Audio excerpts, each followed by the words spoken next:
जब कभी रात में हम खुले आसमान की तरफ नजर उठाकर देखते हैं तो हमें बहुत से सितारे चमकते हुए नजर आते हैं। क्या आप जानते हैं कि ये सितारे असल में क्या हैं और इनका हमारी कायनात से क्या ताल्लुक है? जब ये सब कुछ हम इस वीडियो में जानेंगे तो ये हमें एक रोमानवी और तिलिस्माती कहानी की तरह लगेगा।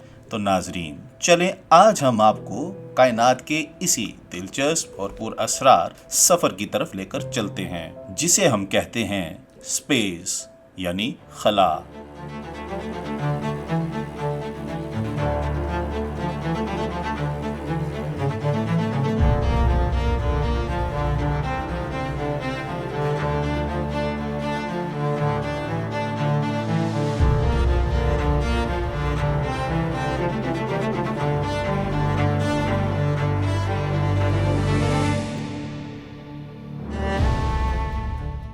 ये खला क्या है और ये कितनी बड़ी है, इसका अंदाजा लगाना तो अभी तक नामुमकिन रहा है। मगर साइंस की रूह से, जो कि इंसान ने आज तक अपने तजस्सुस, तहकीक और तजर्बात से जाना है, वो सब अभी शुरुआती मराहिल में है। मगर ये सब बहुत पुरअसरार और हैरान कर देने वाला है। वैसे तो नाजरीन, दुनिया के सबसे पहले इंसान ने जब पहली दफा आसमान की तरफ नजर उठाई होगी, उसका तजस्सुस तभी आसमान की बुलंदियों को छूने लग गया होगा। मगर इस तजस्सुस को सबसे पहले अमली शक्ल देने की इब्तदा जिस शख्स ने की, उसका नाम था क्लेडियस प्टोलेमी यानी क्लेडियस बेथलीमोस।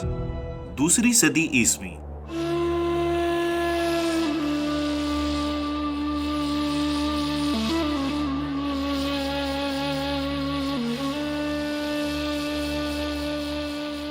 तकरीबन 100 से 170 ईस्वी में मिस्र की सरजमीन पर पैदा होने वाले इस माहिर फल्कियात ने एक किताब ऑल्मजेस्ट यानी ऑल्मजेस्ती लिखी।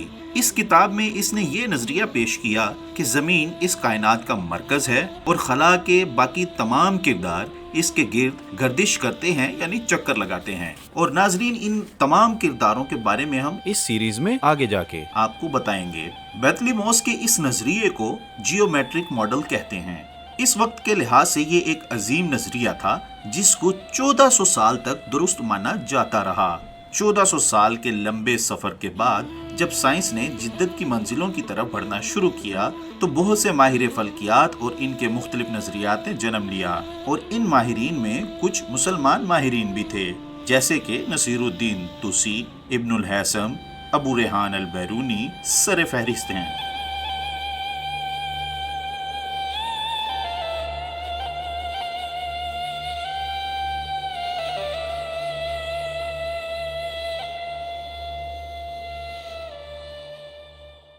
नाजरीन, साइंस के इस जदीद दौर में अगर ज़माना कदीम के मुसलमान माहिरीन का और उनके कारनामों का जिक्र ना करें तो इस साइंस की जिद्दत में कमी महसूस होगी। जैसा कि नसीरुद्दीन तुसी, मोइनुद्दीन अल अर्जी। इन माहिरीन ने नए रियाज़ियाती तरीके जैसे कि तुसी कपल और अर्जी लीमा मुतारिफ करवाए ताकि खलाई किरदारों की हरकत को दुरुस्त और आसान तरीके से बयान किया जा सके। और इनके इन्हीं नजरियाती तरीकों ने बेथलीमोस के मुश्किल और पेचीदा तस्वुरात से आज़ादी दिलाई। बगदाद, मरागा, समरकंद और काहिरा की बड़ी बड़ी दरसगाहों और रसदगाहों में बैठकर इब्नुल हैसम, अबू रेहान अल बैरूनी और अलबतानी ने सदियों पुराने बेथलीमोस के जियोमेट्रिक मॉडल नजरिए को गलत साबित किया और बताया कि जमीन खला में साकत नहीं है बल्कि खुद से हरकत करता हुआ जिस्म है और इसी तरह खला के बाकी किरदार भी हरकत करते हैं। कदीम माहिरीन को खराजे तहसीन पेश करने के बाद इस सफर में चलते हैं 1400 साल बाद हमारे आज के जदीद दौर में।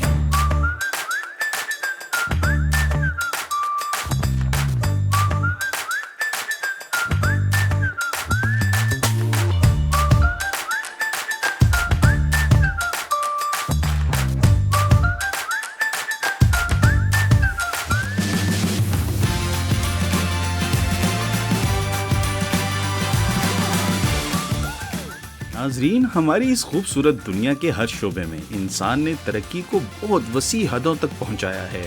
بالخصوص سائنسی شعبے میں آسمان کی وسعت اور زمین کی گہرائیوں سے پردے اٹھائے ہیں، جیسے کہ اس جدید دور میں خلا کے بارے میں جاننے کا سب سے آسان طریقہ ہے کہ ہم سب سے پہلے ہمارے سب سے قریب اور اس کائنات کی سب سے زیادہ چمکتی ہوئی چیز کے بارے میں جانیں۔ یوں تو خلا ایک نہ ختم ہونے والا اندھیرا ہے، اور اس اندھیرے میں یہ ایک آگ کا شعلہ، زندگی کا منبع، روشنی کا پاسبان اور وقت کا محافظ۔ اور یہ صرف ایک ستارہ نہیں، یہ وہ مرکز ہے جس کے گرد گھومتی ہے پوری ایک سلطنت۔ ناظرین، یہ اور کوئی نہیں، یہ ہے نظام شمسی کا بے تاج بادشاہ، یعنی سورج۔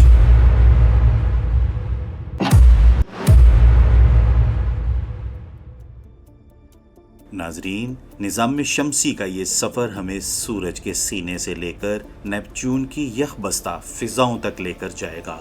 سائنس کی تحقیق کے مطابق سورج تقریباً 4.6 ارب سال پرانا مگر ایک زندہ آگ کا گولا ہے، اور اس میں لگی یہ آگ اس میں موجود گیسز کا ری ایکشن ہے، یعنی اس میں موجود ہائیڈروجن گیس جب خود کو ہیلیم میں تبدیل کرتی ہے تو اس عمل کے دوران ایسا لگتا ہے جیسے لاکھوں نیوکلیئر دھماکے ہو رہے ہیں، اور اس عمل سے پیدا ہوتی ہے وہ توانائی جو زندگی کو ممکن بناتی ہے، اور یہ نظام زندگی چلتا رہتا ہے۔ ناظرین، یہ تو ابھی اس سیریز کی ابتدا ہے۔ جیسے کہ آج کے ایپیسوڈ میں ہم نے آپ کو بتایا کہ یہ اسپیس یعنی خلا کیا ہے، اسی طرح اس سیریز میں آگے ہم آپ کو بتائیں گے کہ یہ سولر سسٹم یعنی نظام شمسی کیا ہے، اور اس سولر سسٹم میں ہم کس جگہ موجود ہیں اور ہمارے ہمسائے کون ہیں۔ اس لیے چینل کو سبسکرائب کریں اور بیل کا بٹن دبا دیں تاکہ ہماری آنے والی تمام ایپیسوڈز کا نوٹیفیکیشن آپ کو ملتا رہے۔ تو دیکھتے رہیے، سبسکرائب۔